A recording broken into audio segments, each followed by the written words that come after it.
Okay. Yeah, I was.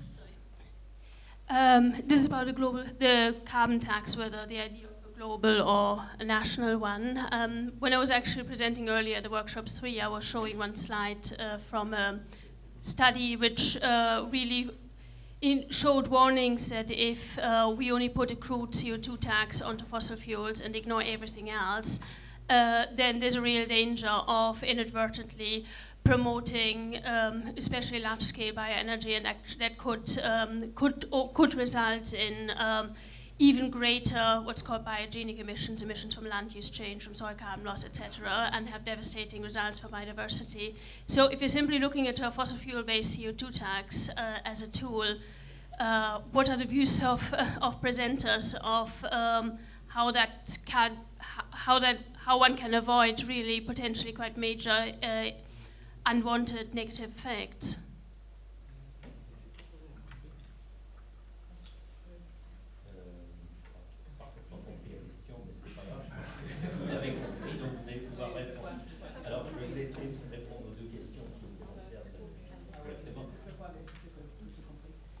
Yes, thank you, Mr. Chairman. First of all, for the first question by the French Red Cross, of course, our politicians are not any different in Sweden than they are in other countries. They change their minds, and we also change governments once in a while. But when it comes to the base, as I was saying in my presentation, there has been, and there still is, a broad consensus on the basic structure of the Swedish design of the system. And as Aldo was so rightly pointing out, we have a parliamentary election coming up this Sunday, and there may be a shift of government, and but we don't see any major changes. If there is any changes, there will be that the Green Party will come into government, and then part of the government, and then will be even more green, I would say, most likely. And also we have a 4-year election periods, so each government sits for quite a long time. Another issue that was brought up by the gentleman on that side was the data centers. It's actually of the data centers are also having when you have your Facebook, when you check into your Facebook, all the data has to be stored somewhere at a server, and those servers are situated up in the north, in Finland and Sweden, because it's so cold up there. And believe me, we charge electricity tax on them, so at least to some extent. Then to your question at the end, I mean, I listened with interest to your presentation or discussion this morning, and I can't say I agree, because oh, that's the micro, the mobile phones. Because we do have in the EU sustainability criteria that takes into account land use and other things, and it's only the sustainable biofuels that don't pay CO2 tax in Sweden. And it may not be a perfect system, but it's a start. And we are having the ILUC discussions within the EU to improve the system. And so, I mean, also in Sweden, we're trying to move away from the first generation biofuels and into second and even third generation. And I'd like to mention one product that's been developed in Sweden, Finland, and also in the Netherlands, I believe. It's HVO, hydrated vegetable oil. It's a diesel. It has the same characteristics, the same energy value as a fossil diesel, but it's made by residues from the forest industry, and it can be used in the regular motors, and it's a great potential for future, and it's definitely second generation. It doesn't compete with food. So I mean, what you need to do in the future is to try and concentrate on the areas, on the biofuels that don't compete with the food production. You can do the wood scrap, and particularly waste. We have a lot of waste in all our countries, and take care of those waste. Of course, first, not generate as much waste as we do, but secondly, make use of the waste and do it into biogas or heat our houses with it. Take care of the products we have, and we will come a long way, I think. Thank you.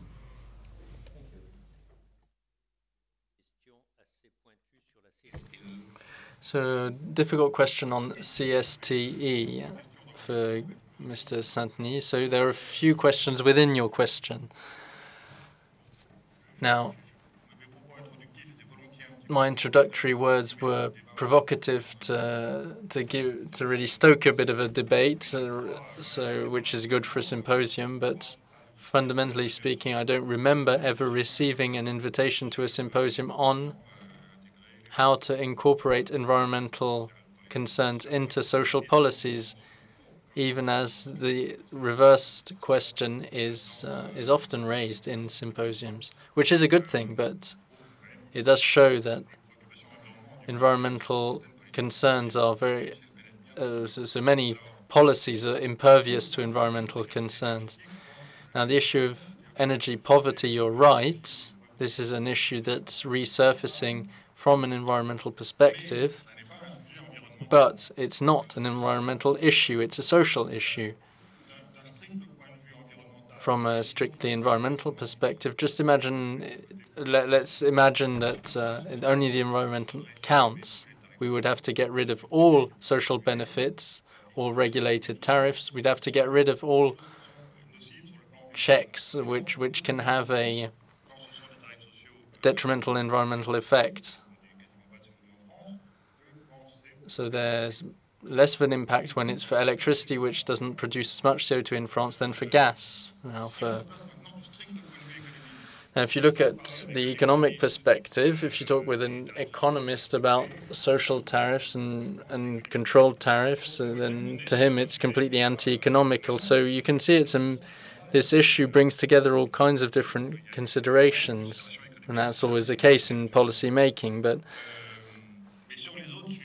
on the other issues, beyond energy poverty, I still believe that if you look at health, which is linked to social issues, the fact there's a lack of public tradition in public health and epidemiology in France compared to curative health care is because environmental concerns have never entered into health policies in France. With regard to the CSPE, I do agree with you. Everyone's accusing it of all kinds of ills, but we've forgotten two things. Don't forget it's much higher in Germany, its equivalent, and up to 2010, the social and parasocial components of the CSPE were majority shares.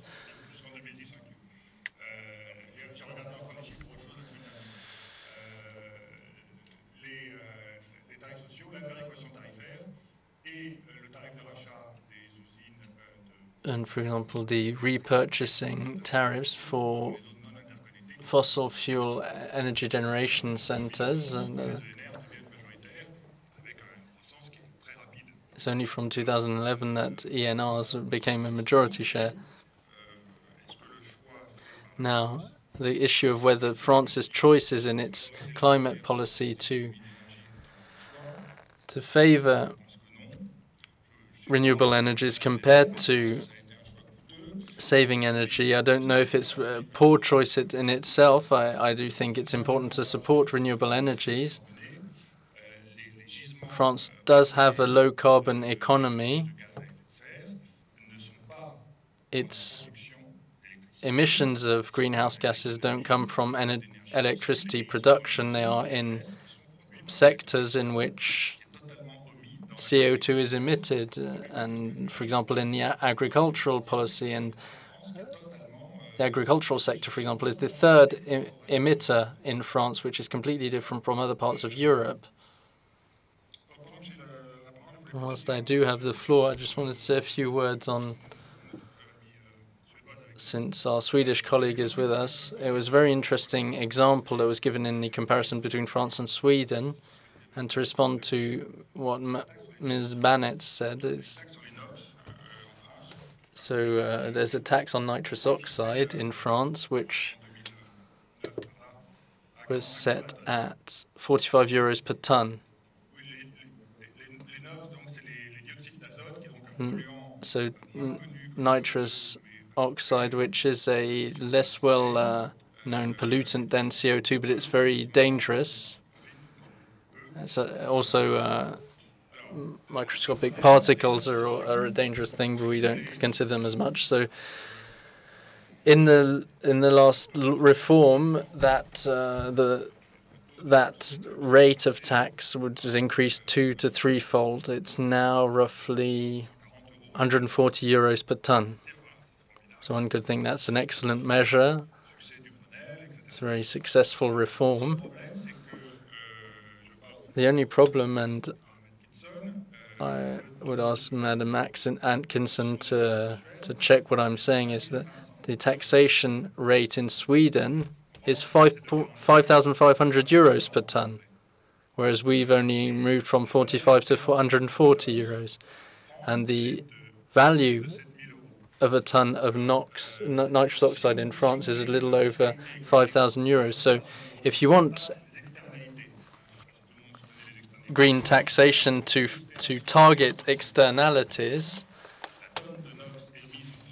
the ton of emitted nitrous oxide in France should be taxed to the level of 7,000 euros. And why is it only taxed at 140 euros? Well, it's because these types of taxes were considered as financing taxes to feed into certain structures and their functioning, and so that's how their rates were set. Whereas in the Swedish case, and perhaps Madam Ackerfeld could confirm this, if they are calculated to have a dissuasive effect.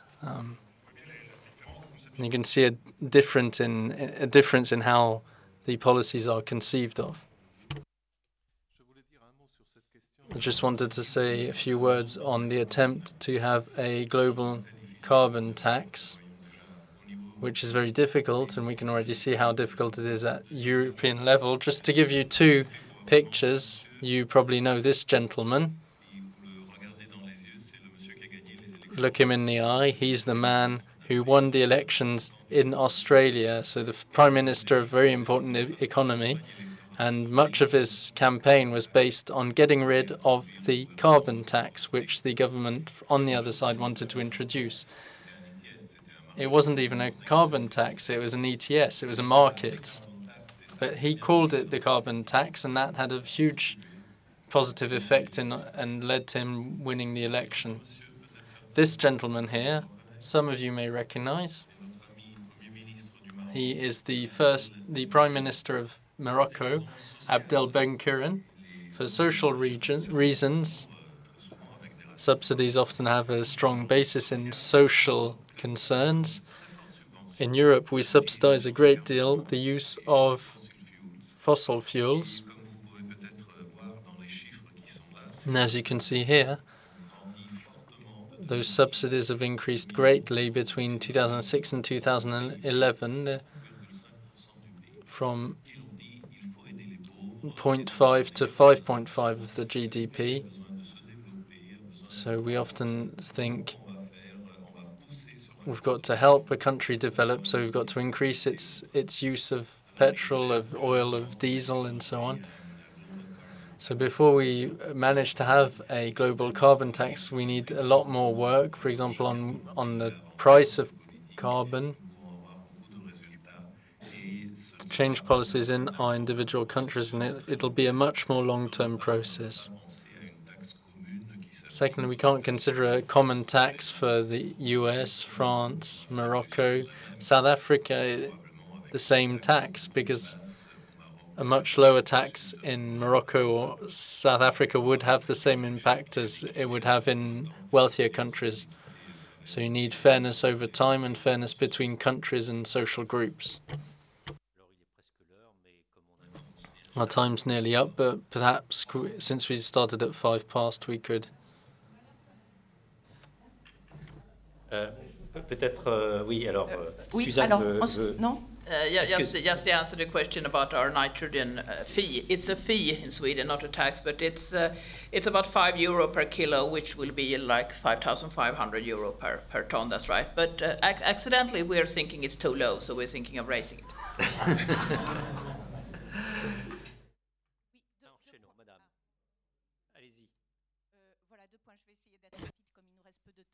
Try and be quick because we don't have much time left, but since the idea is of uniformity in European taxes, One thing that hasn't been mentioned, and you're specialists in this regard, is the issue of the level of provision of equipment in different countries. And if you impose a carbon tax and at popular level people reject these measures, it's not because people are not environmentally friendly or concerned.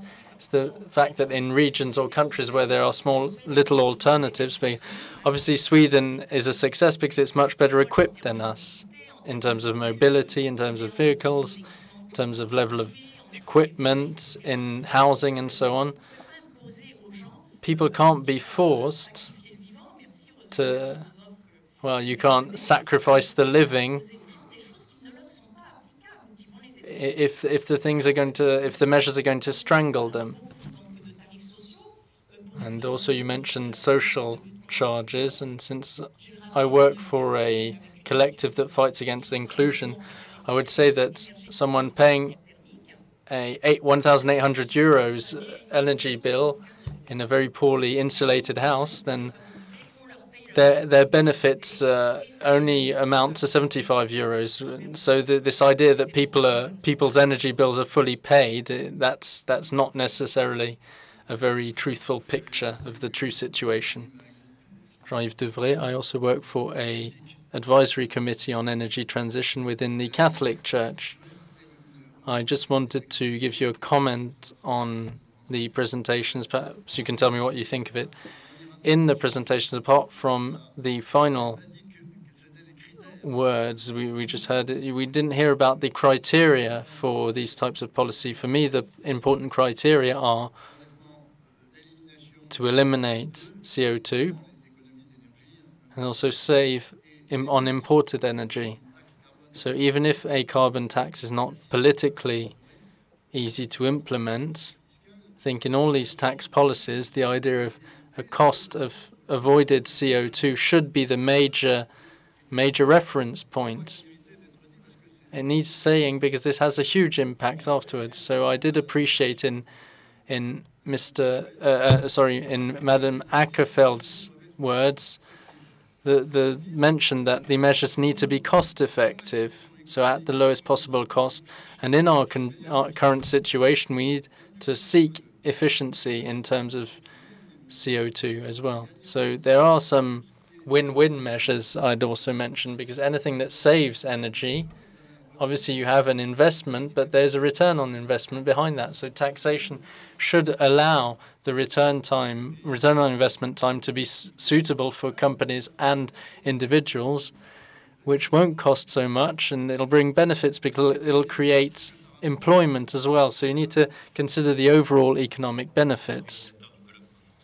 The symposium organizers have shown that I do need to stop, but I might leave Guillaume Satny to say a few more words on what has just been said. Now, I fully agree with you, Madam. No one's thinking of introducing taxes on a completely arbitrary basis. In France, it's the Parliament that decides on this, and as you've pointed out, there are various taxes that have been rejected. So it's one of history's features is that there's always been taxes that have led to revolutions. So that's perfectly normal. Secondly, if the bill on energy transition goes from social tariffs to an energy check system, there will be a very heated debate in the Parliament on the inclusion or not of fuel in those energy checks. Replacing gas and electricity subsidies by checks would be a good thing, but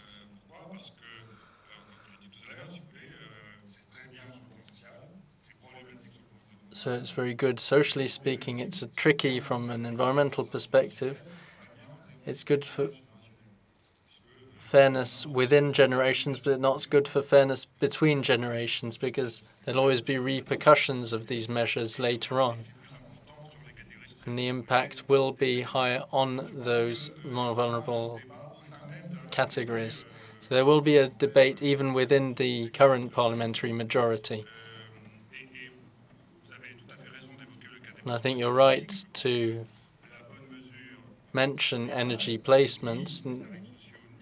The best measure is not social tariffs or checks. It's to stop poorly insulated housing. And this is also a sector that generates a lot of employment. The energy transition can help reduce unemployment figures. And this will also decrease the amount of fossil fuel imports, which can increase the trade or decrease the trade deficit. Now, to add on what Aldo mentioned earlier, he reminded us there are about 450, I was thinking more like 500 billion euros of subsidies to fossil fuels around the world. We should remember that more than 4/5 of those subsidies are in emerging and developing countries. OECD countries have significantly decreased their subsidies in this regard, and that needs to be taken into account in social fairness criteria. Those countries most financing their fossil fuels are Iran, Venezuela, Mexico, Saudi Arabia, United Arab Emirates, Abu Dhabi, India, China, Russia. That includes poor countries, but also wealthy countries, emerging or developing countries. And if 400 of those 500 billion subsidies were removed, that would have a huge impact, much more than that of the energy checks in France.